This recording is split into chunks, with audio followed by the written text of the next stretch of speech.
Hello, my name's Allison and welcome back. For this week's video, I drew a comic page about a girl listening to music while in the rain. And just recently, I reached 100 subscribers, and at the time of recording this, I'm at 139, so just, again, thank you so much. For celebrating reaching 100 subscribers, I made a post on social media asking for any questions you may have for me. So I'm going to be answering a few of those questions for the Speedpaint, since the video is going to be a bit long. Alright, hopefully this goes well.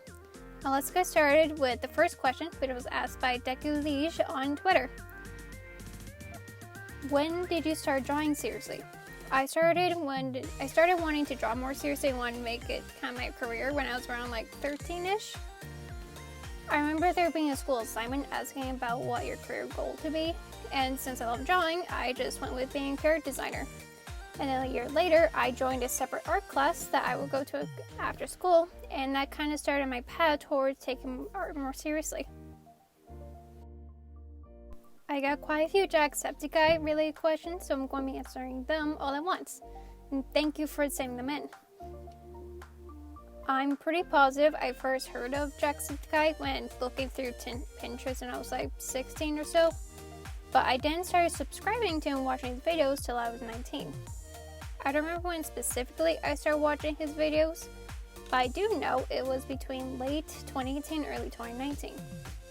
And for my favorite video, I don't really know since there's a lot of good videos of his I like, but one I do kind of like go to quite frequently is a part 1 to the Don't Get Anxiety Challenge video, mostly because I love seeing his reaction to heights.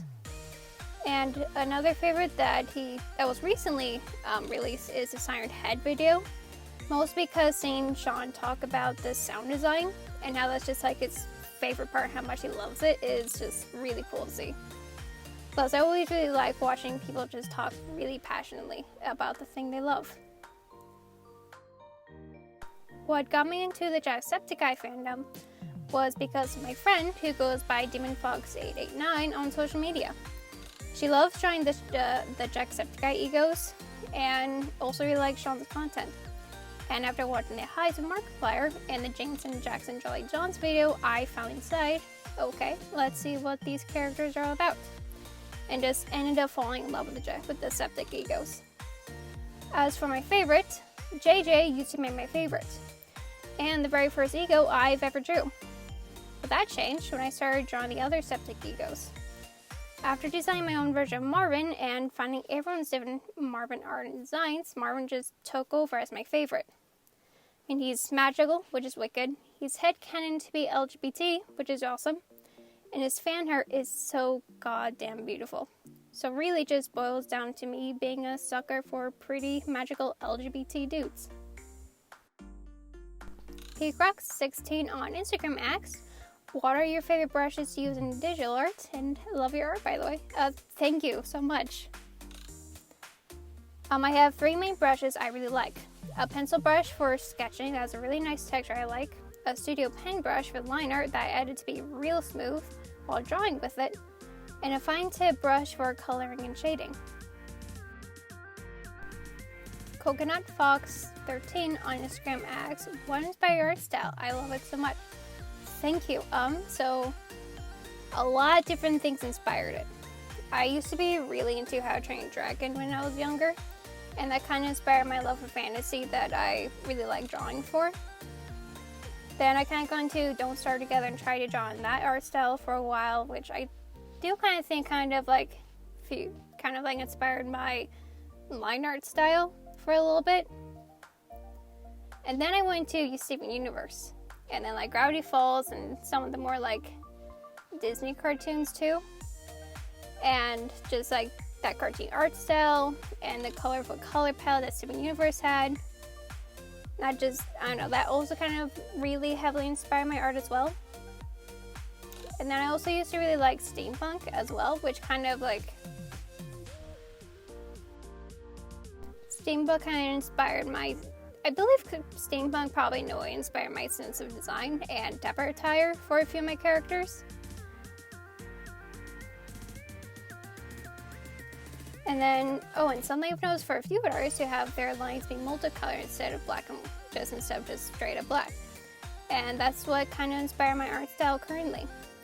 And recently, a few artists I've been taking inspiration from are Nicholas Cole, who was a character designer for the recent Spyro Games reboot, who has just amazing art, and Max, I believe it's Greg.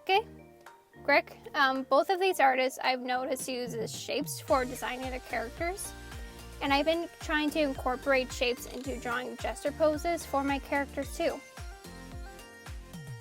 And Steph Rutherford from Instagram asks, who is your most favorite sibling? And it's the older one. And then it's you, obviously.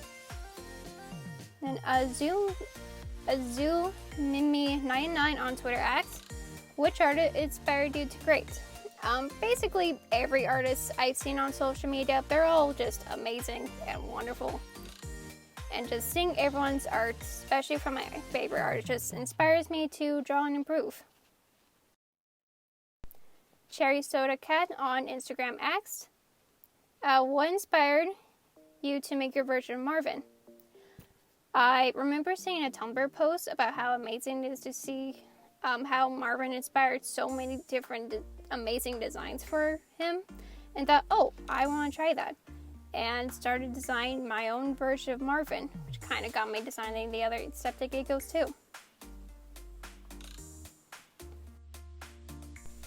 Disheartened Boy on Twitter asks, what's your favorite part of the art process out of sketching, lining, and coloring? And do you have a lot of unfinished projects? How good are you about finishing things you start? Sketching is definitely my favorite. I love designing stuff. As for unfinished projects, kind of. I have one project of finishing the Adventure Zone animation I posted a while ago. I want to finish that one and make it more complete. Besides that, not really. I don't think I really start working on projects unless I think I can finish it. So I don't really think it's the issue of finishing projects. I think it's more the issue of starting them. That I struggle with. It's the reason why I want to make a story in a graphic novel on my OCs, Amber, Draken, and Omen. But because I'm not really familiar with kind of like the process it takes to get into creating a graphic novel, that's why I haven't really started on it. But I am currently working on something I can't really talk about, but I do believe that might help me start my own projects too, which is really cool.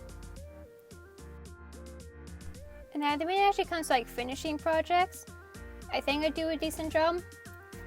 Sometimes I get distracted by other things and ideas easily, but I get them done eventually at some point, even 6 months.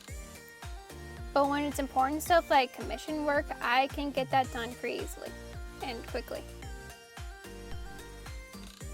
Marge Shrimps 2 on Instagram asked, how do you make your designs so cohesive and work together? Oh, Zoe, I love your art. Oh, thank you. I honestly do not know.